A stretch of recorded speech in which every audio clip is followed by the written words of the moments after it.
اعوذ باللہ من الشیطان الرجیم بسم اللہ الرحمن الرحیم اللہم لک الحمد کما ینبغی لجلال وجہک ولعظیم سلطانک والصلاة والسلام علی سیدنا محمد الفاتح لما اغلق والخاتم لما سبق ناصر الحق بالحق والہادی الی صراطک المستقیم وعلی آلہ حق قدرہ ومقدارہ العظیم بسم اللہ الرحمن الرحیم وقالوا لن يدخل الجنة الا من كان هودا او نصارى تلك امانيهم قل هاتوا برهانكم ان كنتم صادقين بلا من اسلم وجهه لله وهو محسن فله اجره عند ربه ولا خوف عليهم ولا هم يحزنون آمنت بالله صدق اللہ العظیم۔ ناصر صاحب، ان کا معنی کیا ہے؟ معنی یہ ہے کہ وقالو اور وہ یہود کہتے ہیں یا اہل کتاب کہتے ہیں لن يدخل الجنت، جنت میں نہیں جا سکتا، ٹھیک ہے، ہرگز نہیں جا سکتا، الا سوائے من کانا ہودن اور نصارا، سوائے یہودیوں کے یا عیسائیوں کے۔ اب یہ دونوں قوموں کے اقوال کو اکٹھا کر دیا، یعنی یہودی کہتے ہیں کہ جنت میں سوائے یہودیوں کے کوئی نہیں جا سکتا، عیسائی کہتے ہیں کہ جنت میں سوائے عیسائیوں کے اور کوئی نہیں جا سکتا۔ تلک امانیہم، یہ تو بس ان کی دل کی خواہشیں ہیں، ٹھیک ہے، وہ خواہشیں جو کبھی پوری نہیں ہو سکتی۔ یہ اسی پیرا میں یہاں پہ جملہ تلک امانیہم، یہ بس ان کی خواہشیں ہیں۔ قل، اے حبیبہ فرمائیے، ہاتو برہانکم، اگر تمہارے پاس اس دعوے پر ہاتو برہانکم ان کنتم صادقین، اگر سچے ہو تو پھر اپنے دعوے پر دلیل لے کے آؤ۔ برہان اس دلیل کو کہتے ہیں جس کا انکار نہ کیا جا سکے، تو اگر تمہارا یہ دعویٰ ہے تو پھر ایسی دلیل لاؤ جس کا ہم انکار نہ کر سکیں۔ اور ایسی دلیل تبھی ہو سکتی تھی نا کہ اگر رب ذوالجلال ان کے ساتھ وعدہ کیا ہوتا کہ تمہارے علاوہ، بنی اسرائیل کے علاوہ میں کسی کو جنت میں نہیں بھیجوں گا، تو ایسا تو کوئی وعدہ موجود نہ تھا۔ اللہ نے ان لوگوں کے ساتھ وعدہ کیا تھا جو انبیاء کی اطاعت کرنے والے تھے، ان سے وعدہ تھا کہ تمہیں اللہ تعالیٰ جنت میں بھیجے گا، تو ان کے ساتھ یہ وعدہ نا کہ تم جنت میں جاؤ گے، یہ تو وعدہ نہیں ہے نا کہ تمہارے علاوہ اور کوئی جنت میں نہیں جائے گا۔ ایسا تو کوئی وعدہ نہ پوری تورات میں کیا گیا نہ انجیل میں کیا گیا۔ آگے اللہ تعالیٰ فرماتا ہے بلا، اور کیوں نہیں؟ کیا مطلب کیوں نہیں؟ یعنی کیوں نہیں لوگ جنت میں جائیں گے؟ من اسلم وجہہ للہ، جس نے اپنی ذات کو اللہ کے سامنے جھکا دیا، وجہہ کا معنی ذات بھی کیا جاتا ہے، تو من اسلم وجہہ، اور اس کا دوسرا معنی کہ جس نے اپنا چہرہ حوالے کر دیا، یا جس نے اپنی ذات حوالے کر دی للہ رب ذوالجلال کے، یا جس نے اپنی ذات کو جھکا دیا رب ذوالجلال کے سامنے، وہو محسن، وہ کون ہے؟ وہ احسان کرنے والا ہے، وہی نیکی کرنے والا ہے۔ فلہ اجرہ، پس بے شک اس کے لیے اس کا اجر ہے، اس کا ثواب ہے، عند ربہ، اس کے رب کے پاس، ٹھیک ہے۔ ولا خوف علیہم ولا هم یحزنون، تو ایسے لوگوں کو جنہوں نے اپنے آپ کو اپنے رب کے سامنے جھکا دیا یا جنہوں نے اپنے آپ کو اپنے رب کے سپرد کر دیا، انہیں ضرورت ہی نہیں ہے کہ وہ خوف زدہ ہوں یا وہ غمگین ہوں، ان کا اجر ان کے رب کے پاس ہے اور وہ اجر کبھی ضائع نہیں کیا جائے گا۔ ناصر صاحب، اس کی تھوڑی سی وضاحت فرما دیں، اور اس میں ہمارے لیے کیا کیا پیغامات ہیں؟ پہلے تو پیغام یہ ہے کہ رب ذوالجلال یہاں پہلے فرماتا ہے یہودیوں نے کہا کہ ان کے علاوہ جنت میں کوئی نہیں جائے گا، اور رب ذوالجلال اس بات پہ ناراض ہو رہا ہے کہ انہوں نے یہ دعویٰ کہاں سے کر دیا۔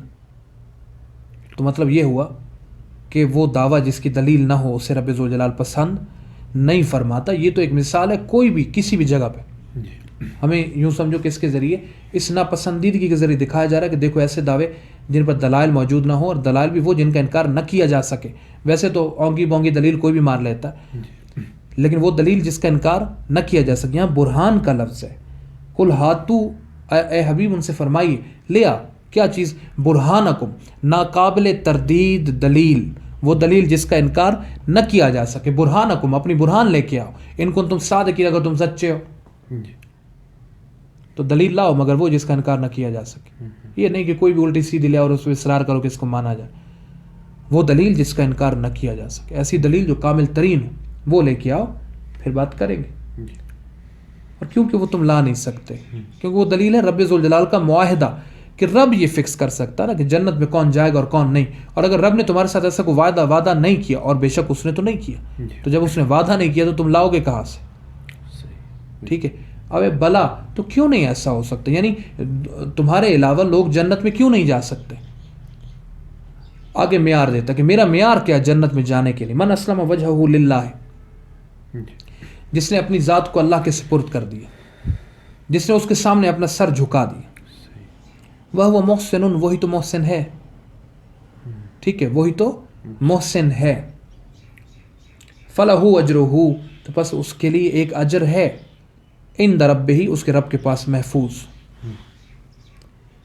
ولا خوف علیہم ولا هم یحزنون، تو نہ اسے خوف زدہ ہونے کی ضرورت ہے، نہ اسے غمگین ہونے کی ضرورت ہے. وہ یعنی وہ ضرور جس نے نیک کام کیا وہ اپنے نیک کام کا اجر لینے کے لیے ضرور جنت میں جائے گا.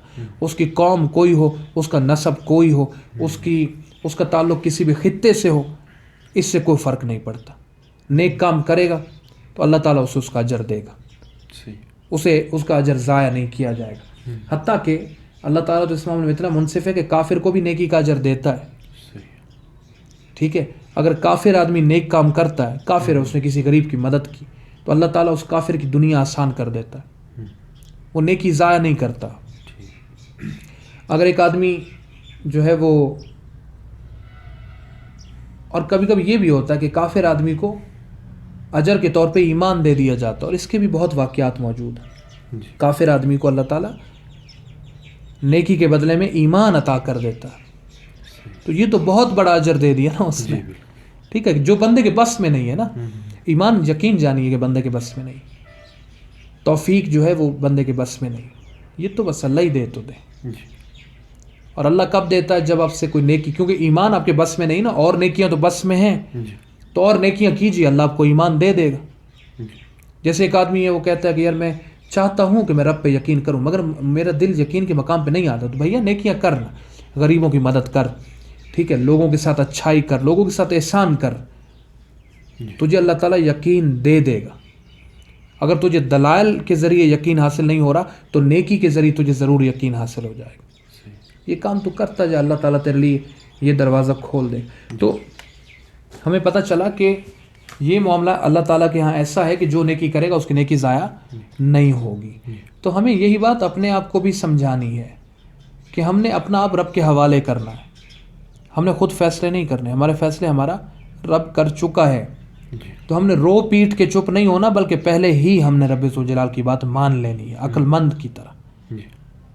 ٹھیک ہے نا، عقل مند آدمی کی طرح، کہ پہلے سے ہی وہ اپنے رب کی مانتا ہے. وہ جانتا ہے کہ میرے رب نے میرے لیے بڑا بہترین فیصلہ کیا، چاہے وہ مجھے اچھا نہ لگے، چاہے وہ مجھے پسند نہ آئے، لیکن فیصلہ میرے لیے یہی سب سے بہتر ہے. تو پھر اگر وہ ایسا کرے گا تو پھر اس کا رب ذوالجلال کی بارگاہ میں اجر ہے، اور وہ بھی ضرور اس اجر کو حاصل کرے گا اور اس اجر سے فائدہ اٹھائے گا. لیکن رہ گئے یہ دعوے کہ ہمارے علاوہ اور کوئی جنت میں نہیں جائے گا، یہ سارا کچھ، مطلب ایک کافر کے بارے میں بھی یہ امید رکھنی چاہیے کہ اللہ تعالیٰ عین ممکن ہے کہ اس سے ایمان دے دے اور پھر یہ جنت میں جائے. ہاں، یہ یوں سمجھیے کہ پکی بات ہے کہ جو حالت کفر میں رہا، ٹھیک ہے نا، اور اسی حالت میں وہ مر گیا، تو وہ جنت میں نہیں جا سکتا. یہ کفر پہ جس کی موت ہوئی وہ جنت میں نہیں جا سکتا. اور اس کی تائید یہ مطلب یہ کوئی مولوی کا بیان نہیں ہے، یہ پورے قرآن میں اس پہ بہت ساری آیتیں موجود ہیں کہ جن لوگوں نے کفر کیا وہ ہمیشہ ہمیشہ دوزخ میں رہیں گے. اس طرح کے الفاظ قرآن میں خود موجود ہیں. تو یہ رب ذوالجلال کا فیصلہ کہ جس نے کفر کیا وہ جنت میں نہیں جائے گا، جس نے شرک کیا وہ جنت میں نہیں جائے گا. یہ اللہ تعالیٰ کا معاہدہ موجود ہے قرآن مجید میں. اور جس نے اسلام قبول کیا، تو چاہے وہ پہلے یہودیوں کے خاندان سے تعلق رکھتا تھا، چاہے وہ عیسائی خاندان سے تعلق رکھتا تھا، چاہے وہ مسلمان خاندان سے تعلق رکھتا تھا، جس نے اپنا آپ اللہ کے حوالے کر دیا، خاندان اس کا جو بھی ہو، قوم اس کی جو بھی ہو، قبیلہ اس کا جو بھی ہو، اس کا نسب جو بھی ہو، جس خطے سے تعلق رکھتا، اگر وہ اللہ پہ ایمان لائے گا تو اللہ تعالیٰ کی بارگاہ میں اس کا اجر موجود ہے. اسی طرح جو آدمی رب ذوالجلال کے قریب ہونے کے لیے، رب ذوالجلال کی محبت کے لیے آئے گا، تو چاہے وہ سید ہے چاہے نہیں ہے. یہ اکثر لوگوں کو غلط فہمی ہوتی ہے نا کہ سادات ہی اولیاء ہوتے ہیں، حالانکہ یہ بات غلط ہے. یہ بات غلط ہے. یہ بات اتنی غلط ہے کہ اس امت میں نبی پاک علیہ السلام کے بعد جو سب سے افضل بشر ہے اس کا نام ابو بکر الصدیق ہے، اور وہ بنی ہاشم سے بھی نہیں ہے، وہ بنی تیم قبیلے سے ہیں، جی ٹھیک ہے، قریش ہیں وہ، بنی ہاشم نہیں ہے۔ افضل البشر بعد الانبیاء بالتحقیق ابو بکر الصدیق، اور وہ بنی ہاشم سے بھی نہیں، ٹھیک ہے۔ اور سید تو پھر ان کو کہتے ہیں کہ جو بنی ہاشم سے ہوں، پھر حضرت علی پاک اور حضرت فاطمہ الزہرا کی اولاد، تو ان کے لیے سید کا لفظ ہے۔ لیکن افضل البشر بعد الانبیاء بالتحقیق ابو بکر الصدیق، اور وہ سرے سے بنی ہاشم سے بھی نہیں، وہ قریش سے ہیں، بنی تیم سے ہیں۔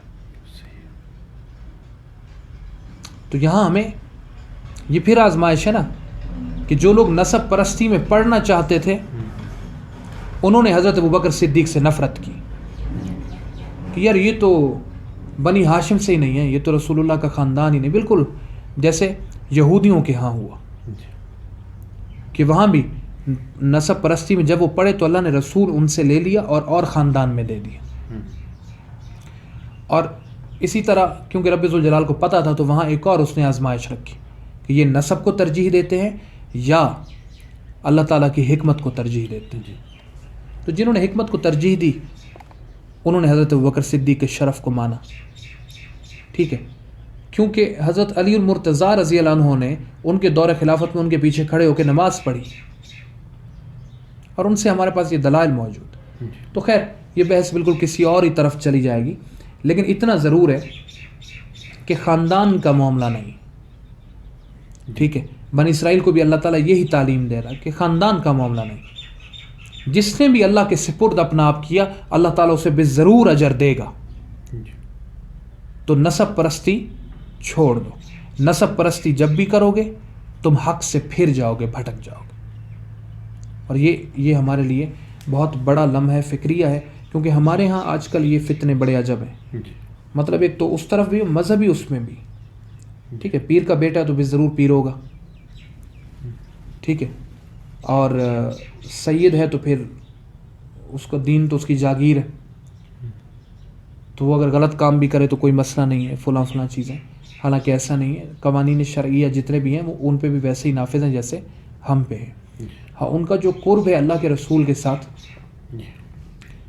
اس کی وجہ سے وہ معزز ضرور ہیں، یہ ان کا شرف ہے، اسے بھی ضرور تسلیم کیا جانا چاہیے۔ لیکن کچھ لوگوں کے ذہن میں غلط فہمی ہوتی ہے کہ ولی ہوتا ہی وہی ہے جو سید ہو، تو یہ بالکل غلط ہے۔ اور اہل السنہ کے جو بزرگ گزرے جتنے بھی، ان میں سے کسی نے یہ قول نہیں کیا کہ ولایت مخصوص ہے سادات میں، حتیٰ کہ خود سادات نے یہ قول کبھی نہیں کیا، یعنی حضرت علی المرتضیٰ سے ایسا کوئی قول موجود نہیں، ٹھیک ہے، حضرت امام حسن حسین سے ایسا کوئی قول موجود نہیں ہے رضی اللہ عنہم اجمعین، تو ان سے ایسا کوئی قول موجود نہیں ہے کہ وہ کہیں کہ ہمارے خاندان میں ولایت لازمی طور پہ۔ حضرت علی المرتضیٰ رضی اللہ عنہ نے صحابہ کرام کے کثیر فضائل بیان کیے، اور صحابہ کرام نے کثیر حضرت علی المرتضیٰ کے فضائل بیان کیے۔ تو یہ تو ڈرامے تو بعد میں بنے نا آ کے، جب تاریخ کا سہارا لیا گیا، کیونکہ تاریخ میں مزیدار بات جو بھی آئے گھستا چلا جائے۔ تاریخ تو ایک ایسی چیز ہے جس میں نہ تو بولنے والے کے کردار کی کوئی تعین موجود ہوتی، نہ اس کے عقیدے کی کوئی تعین موجود ہوتی، نہ ہی اس کے بارے میں یہ فکس ہوتا کہ اس کے میلانات کیا تھے۔ مورخ کو تو بات مل گئی، اس نے دیکھا کہ ہاں یار یہ اس چیز کو تھوڑا بہت اس وقت کی بات ہے، معلومات ہے، اس نے لکھ دی کتاب میں۔ اب آپ سر پکڑ کے بیٹھیں کہ یار یہ معلومات، اور مورخ کو بھی پتہ نہیں کہ یہ جو مجھے معلومات دے رہا ہے یہ اصل میں فلاں طرف میلان رکھنے والا آدمی۔ اسی لیے تاریخ لکھنے والے، اور خصوصاً اسلام کے ابتدائی دور پہ جنہوں نے تاریخ لکھی، ان کو آپ دیکھیں تو تاریخ کے بھی 5 علیحدہ ورژنز بن جاتے ہیں، 4 یا 5۔ خارجی تاریخ علیحدہ ہے، شیعہ تاریخ علیحدہ ہے، اہل السنہ تاریخ علیحدہ ہے، پھر اہل السنہ میں بھی شامی تاریخ علیحدہ ہے، ٹھیک ہے، اور حجازی تاریخ علیحدہ ہے، اور ان میں سے ہر ایک تاریخ آپ کو ایک مختلف طرف ڈرائیو کر کے لے کے جاتی۔ جب آپ ان کو پڑھتے ہیں تو آپ کو پتہ چلتا ہے کہ بھائیا حق پورے کا پورا اکٹھا کرنا جو ہے یہ اس میں بڑا مشکل ہے۔ قرآن و حدیث ہی واحد ایک ذریعہ بچتا ہے جو اتھینٹک ہے، جس کے اندر کسی قسم کا گرد و غبار شامل کیے بغیر ہمیں عقائد دیے گئے۔ تو یہاں بھی ہمارے یہاں بھی معاملہ نسب پرستی کا شکار ہوتا جا رہا ہے. تو جن لوگوں کو یہ غلط فہمی ہے کہ ولایت صرف سادات کے اندر ہے، یہ قول غلط ہے. ایسا قول بذات خود سادات کا نہیں تھا. یعنی حضرت علی المرتضیٰ جو سادات کے جد اعلیٰ ہیں، اور حضرت امام حسن مجتبیٰ، امام حسین مرتضیٰ رضوان اللہ علیہ مجمعین، پھر ان سے جو آگے ان کی اولادیں چلیں، ان میں سے کبھی کسی نے ایسا قول نہیں کیا. تو یہ اس طرح کے جو اقوال کیے جاتے ہیں یہ بھی بالکل یہودیوں کے اسے قول کی طرح ہے. جیسے وہ کہتے تھے صرف ہم ہی جنتی ہیں اور کوئی نہیں ہے، یا ولایت یا نبوت یا اس طرح کے شرف والا جتنا کام وہ صرف بنی اسرائیل میں ہونا چاہیے اور کسی میں نہیں ہونا چاہیے. تو یہ بھی اسی طرح کے عقائد ہیں. ٹھیک ہے. پھر اس کے علاوہ آپ کہیں تو پھر اور چیزوں میں جیسے ہمارے ہاں نسب پرستی کے چکر میں بہت سارے معاملات ہو رہے ہیں. یہ بہت بڑا فتنہ ہے اس وقت. نسب پرستی اس وقت بہت بڑا فتنہ ہے جس کے بل پہ ہمارے ہاں بہت سارے فتنے، کچھ پرانے کچھ نئے، عجیب و غریب سر اٹھا رہے ہیں. تو اللہ تعالیٰ ہمیں ان فتنوں سے محفوظ کرے. اور دیکھا جائے تو عقل مند آدمی نا پوری عمر وہ کسی شرف اور فخر کو اپنی طرف نسبت نہیں کرتا. ٹھیک ہے. کیونکہ وہ کیوں نہیں کرتا، میں اسے عقل مند کیوں کہہ رہا ہوں؟ اس لیے کہ جب وہ اپنے رب کی ذات پہ توجہ کرتا ہے اسے پتہ چلتا ہے کیسی وسیع ذات اور اس کی حکمتیں کیسی وسیع ہیں، اور میں تو ان میں سے ایک تنکے کے برابر بھی نہیں جانتا. تو جن ماں باپ کے گھر میں پیدا ہوا اس میں تو میرا کمال نہیں. آپ سے کوئی دستخط لیے گئے تھے کہ بھائی فلاں کے گھر میں پیدا ہو گئے؟ اچھا، مجھ سے بھی نہیں لیے گئے تھے. تو یہ رب کی تقسیم ہے، جس کے گھر اس نے پیدا کر، اس میں تمہارا کیا کمال ہے؟ اب تمہارا کمال تو تبھی ہوگا نا جب رب کہے گا کہ ہاں پیدا تو میں نے تمہیں کیا تھا اپنی مرضی سے، لیکن تم نے زندگی واقعتاً ایسی گزاری جیسی میں چاہتا تھا اور میں تم سے راضی ہوں. وہ دن فخر کا دن ہوگا.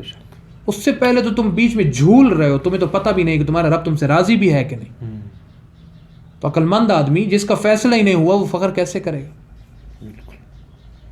ٹھیک ہے. چاہے وہ نسب پہ فخر ہے، چاہے وہ علم پہ فخر ہے، چاہے وہ عمل پہ فخر ہے، ٹھیک ہے، چاہے وہ اپنے کام پہ فخر ہے. یہ سارے فخر بے وقوف آدمی کے کام ہیں جسے پتہ ہی نہیں کہ میری کوشش قبول بھی ہوئی کہ نہیں.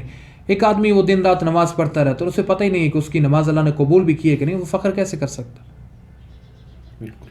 اس لیے کہہ رہا ہوں کہ ایک تو اسے علم نہیں ہوتا. اللہ تعالیٰ کی جب ذات کو وہ دیکھتا تو اس کی ہیبت و جلال اس کے فخر کو توڑ کے رکھ دیتی. لیکن یہ جانتا عقل مند ہے نا. بے وقوف آدمی تو صرف اپنی طرف دیکھتا رہتا ہے اور وہ ادھر ادھر کے قضیے کلیے ملا کے اپنے لیے فخر کی چیزیں کرتا رہتا ہے. تو یہ فخر اللہ جانے بنی اسرائیل کو اس نے کتنی جگہوں پہ جو ہے نا رب ذوالجلال کی بارگاہ میں یوں سمجھیے کہ ذلیل و خوار کر دی. یہ نہ ہوتا تو وہ رب کی بارگاہ میں بڑا مقام حاصل کر سکتے تھے. اللہ تعالیٰ ہمیں اس فخر و غرور سے بچائے. قرآن مجید کے ظاہر سے ہمارے ظاہر کو، قرآن مجید کے باطن سے ہمارے باطن کو، اور قرآن مجید کے حقائق سے ہماری حقیقتوں کو منور فرمائے. واخر دعوانا الحمد للہ رب العالمین.